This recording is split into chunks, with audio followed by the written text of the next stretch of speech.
Kapamilya International Star nagbalik sa ABS-CBN show after 6 years. Tingnan ang mga detalye.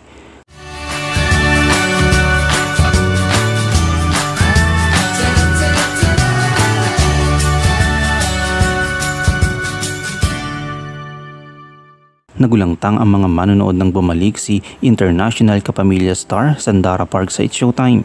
Sa unang pagkakataon sa Philippine TV, ipinamalas sa Sandara Park ang kanyang single na Festival mula sa kanyang unang solo Korean album na may title na Sandara Park na inilabas nitong July. Sa kanyang napakasayang performance, nagbigay rin siya ng konting alaala para sa mga tagahanga ng 21 sa pamamagitan ng pagdagdag ng kanilang kanta noong 2011 na I Am The Best at Setlist. Pati na rin siya ay sumubok sa Mini Miss You Dance Challenge kasama ang pamilya ng It's Showtime.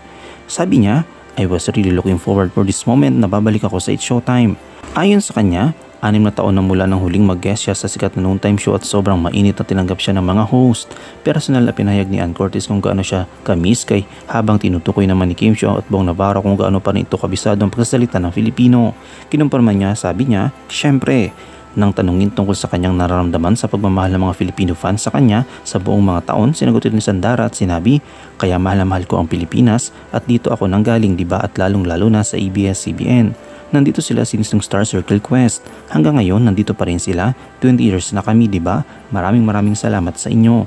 Pero nagtataka ako bakit wala yung picture ko sa labas. Nandun yung picture nyo, ang ganda, ilagay nyo rin yung picture ko. Sumusunod ang Sandara Park EP sa ilalim ng music label na Abyss Company mula sa kanyang huling album na Sandara sa ilalim ng Star Music noong 2004 kung saan kasama ang kanyang sikat na Pinoy song na In or Out. Noong 2009, nag-debut si Sandara Park bilang miyembro ng 2NE1 sa pamamagitan ng single na Fire at inilabas ang kanyang unang Korean single na Kiss kasama ang kapwa-member ng 2NE1 na si CL. Ganun pa man, ang South Korean girl group ay naghiwalay noong 2016. More about Sandara Park, siya isang kilalang singer, actress at representative sa telebisyon mula sa South Korea.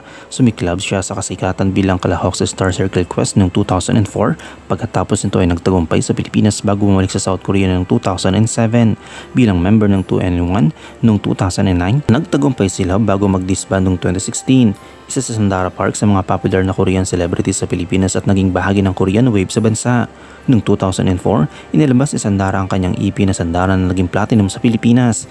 Naging actress din siya sa Pilipinas at nanalo ng award para sa Best New Actress. Sa South Korea naman, naging tanyag siya sa mga variety show at web series. Matapos ang pag-disband ng 2NE1, inarenew ni Sandara ang kanyang kontrata sa YG Entertainment bago ito lumipat sa Abyss Company.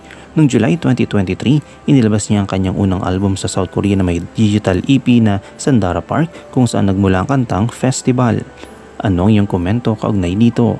Shoutout tayo kay Helen Nay Alarba, kay Shana Marita Binas at kay Remy Matthew Ma. I-comment mo lang ang inyong opinion sa comment section at huwag kalimutang i-like, i-follow, i-subscribe ang bcgram.net para sa mga latest happenings.